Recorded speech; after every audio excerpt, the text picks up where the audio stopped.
Hello everyone, it's Attacker72 here, and for today, so one of the things I would love to compliment when it comes to the Sonic franchise are none other than its villains. Villains in Sonic is really great and iconic. You got some pretty iconic ones from Metal Sonic to Dr. Eggman, and some really great ones like Mephiles the Dark, and some decent ones going from Jet the Hawk and Arthur from Sonic and the Black Knight to some pretty bad ones such as, Infinite. But otherwise, Sonic villains and the series has its ups and downs, and the villains are no exception. But then there's this specific character, or more so a group of characters, which I have been wondering to why Sega and Sonic Team have been insistent on putting them in almost a lot of the recent Sonic media as of lately, and it's been more prominent ever since 2017. And if you know the title and the topic by now, I'm talking about the Deadly Six. These are very interesting villains to talk about, and that's mostly because they're just really boring villains in general, yet Sega and Sonic Team have kept bringing these characters back, and I have no idea why that's the case. Sure, throughout the years, Sonic and its fans have been basically grown accustomed to the Deadly Six being part of the franchise, as they've basically been given more interesting personalities as of lately, but in this one, I kind of want to be still talking about to basically why they're even born villains, both villain in their role and basically as characters, because there's quite a bit to go in depth when it comes to the Deadly Six in general. Now, this is not supposed to be a rant video, this is just more so me discussing in depth of these characters. I've done video essays on Sonic characters in the past, so I thought, why not do one on one of the most interesting cases of Sonic villains, where it's one of the few times where Sonic villains don't hit.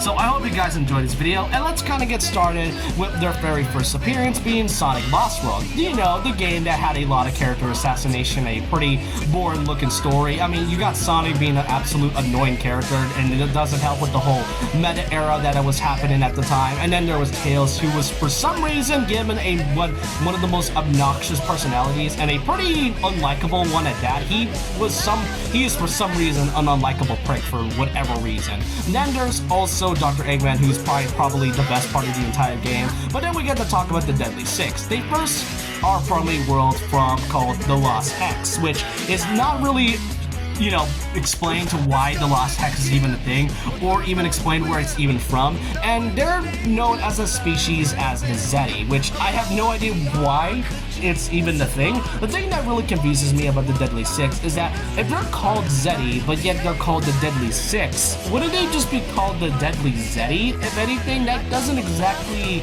correlate in the slightest. And their role kind of at first was acting as Eggman's henchmen at first, and apparently they were all being controlled by this random shell that Eggman just so happens to have with him, which I don't know why, or it was even explained to why Eggman was able to use this shell, or did they even explain to where he even found that shell to begin with. But that's pretty much the only way Eggman was able to control the Zeti, because otherwise they would turn on him and betray Eggman, because that's kind of what all of Eggman's plans has happened to him in the past. I mean, it's not really that much of a joke at this point. But then Sonic decided to be, hey, why not? Let's destroy this thing without being unaware of what exactly the shell is capable of. And that's what caused the Deadly Six to become the main focus as villains for a good while. And that's kind of about it. They mostly act as secondary antagonists for a good while until the very last part of the game, where they basically disappeared afterwards, and then after that, Eggman just became the main villain again, and then after you beat Eggman, that's just about it. Lost World is over, and you never get to see the Deadly Six again.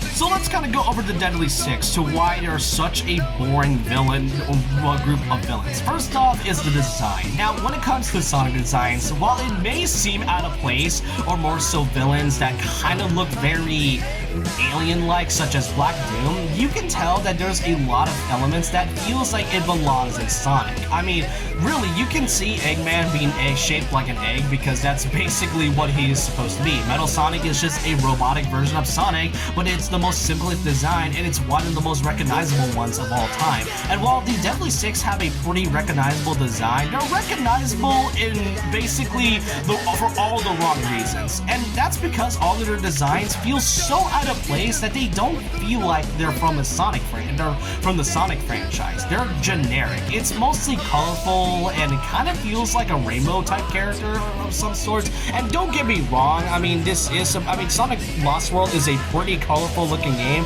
having a very cartoony-like aspect, but it doesn't exactly help that they feel so out of place when it comes to the Sonic series. What also doesn't help is that this is one of the only few times where you can only play a Sonic game that is on Nintendo-only system, with the exception of Steam, as Sonic Lost World is also available on Steam, but this is the only time you're able to get to play a Sonic title, that being the Wii U and the 3DS, which at the time Nintendo was already struggling, so having a Sonic Lost World, a Sonic game on the Wii U and the 3DS when it's at its most struggling moments is kind of I don't know, kind of like adding salt to the wound or something like that. But their designs are generic. But what doesn't exactly help is also their personalities. All of them are just one-note generic characters. Zazz is the crazy one. Zom is the big fat character, and he's really stupid, which is already a one-to-one dimensional character.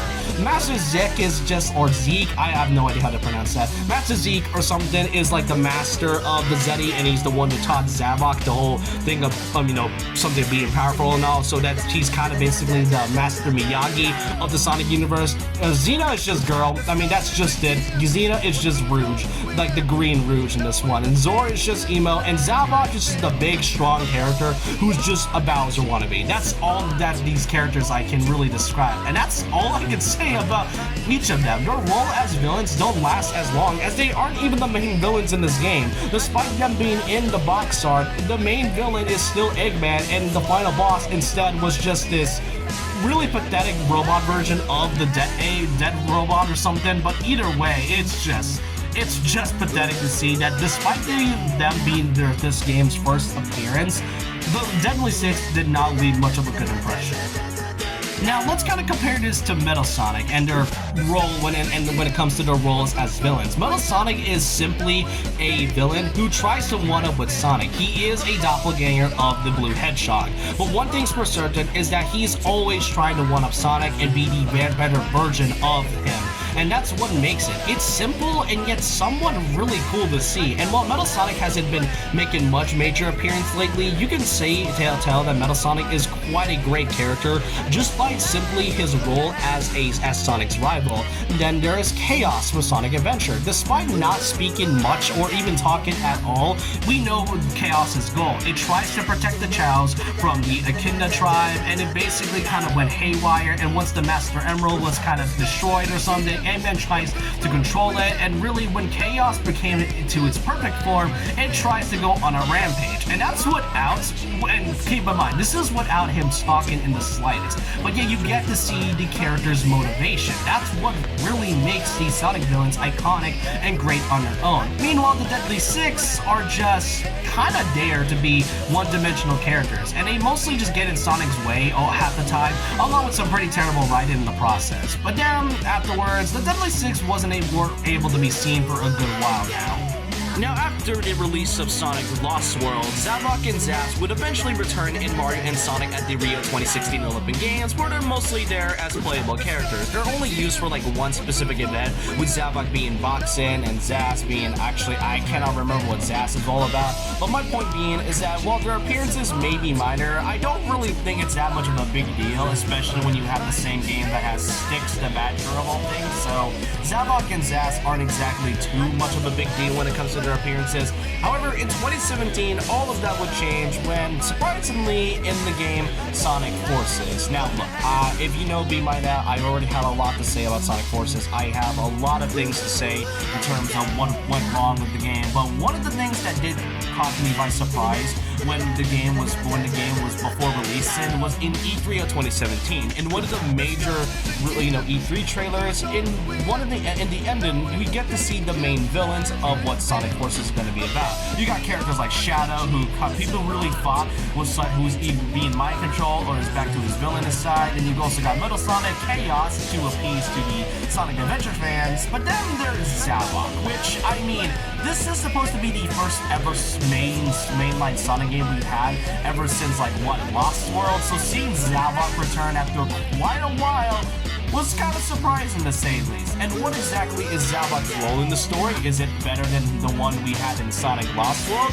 Absolutely not. You see, it is pretty obvious that in Sonic Forces that Zavok and the other villains are simply just holograms made by Infinite. And weirdly enough is that he is the very first boss, the very first major boss you fought in Forces, and guess what? Somehow, and I mean somehow, he has the most unique boss mechanic out of all of them, whereas the rest is just mostly copy and paste and simply just dull in general. Zavok having the most unique out of all of them and him being the first boss is strange, and we know that they're holograms, so it's not really the real Zavok. But once you defeated him, he just kind of disappears, and then after that, we just go to the final war where you get to beat a bunch of many holograms of the many villains, including Zavok, but otherwise, that's just about it. It is weird to see Zavok return in Forces, but the weirdest part about it of all is that this was, if anything, the major turning point to the Deadly Six becoming a bit more prominent in the Sonic series.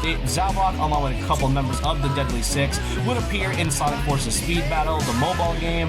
Then Zavok would return as one of the main playable characters in Team Sonic Racing as part of Team Eggman, and would eventually return as a playable character along with Zazz in Sonic Racing Crossroads. So yeah, there is quite a lot of things to say when it comes to the Deadly Six returning. It's like, it feels like Sega is trying their hardest to kind of make us like the characters, which for me personally, I always found them as a born villain compared to the other goats that is like, you know, Dr. Eggman or Metal Sonic. But when it comes to the Deadly Six, how exactly can we even fix them as villains? Well, obviously we get to keep them at you know, just keep the design. I know I said that they were very generic earlier, but at this point, if they're going to be staying for this long, at least kind of keep the character designs that is pretty recognizable. But there is one way that we can fix the Deadly Six in general. You see, you may have been aware about the Sonic IDW comics or the Sonic Archie comics, depending on which type of media you have. What we're trying to point out is that the IDW comics, which I recommend reading, is a great story to read. The Deadly Six were characterized into much more than just generic dull characters than they were. Zavok, more particularly, is such a really interesting character, and his role in the story in the IDW comics is great. This one specific moment really solidifies Zavok as a really distinct character than what he was in his first appearance. And it's kind of a shame too, because as I said, you know, Sonic villains are great despite their pros and cons, but something about the Deadly Six in general feels so boring from their first appearance. You might be thinking that there was a lot going in the process. I mean, they feel so out of place when it comes to designs, and they feel like Mario character rip-offs, which is ironic since Sonic Lost World was on the Wii U and 3DS, with the exception of Steve. But otherwise, it's the only way we can ever fix the Deadly Six. Have the comics, you know, characterize them even more. And if they decided to come back in like another big major Sonic game, I do hope Sega and Sonic Team takes the elements from the IDW comics and then make them to the characters like they were, just like they were in the other source material. It would make the characters more interesting and great. Now, the only ones that I could honestly see have a much more distinct personality, aside from Zavok, would be Zazz and Xena, since they are like the three most prominent members of the Deadly Six that have been appearing in games lately. Zor, Zeke, and Zom aren't exactly interesting characters to kind of make them interesting at all, or even make them distinct. They're just kind of one-note personalities. Meanwhile, the other three, I could likely see them branch out more if Sega decides to. And with the help of Ian Flynn, we could likely see that in the future. But I want to know your thoughts and opinions down below about this. What do you all think about the Deadly Six in general? Do you guys think they're born villains? Do you think they're actually pretty good villains, ironically? Or do you have a lot of other opinions regarding about the Deadly Six? Let me know your thoughts and opinions down below about this. And so with that, leave a like, comment, subscribe, hit the notification bell for more videos, follow my Twitter, and I'll see you guys next time. And remember this, once a legend, always a legend.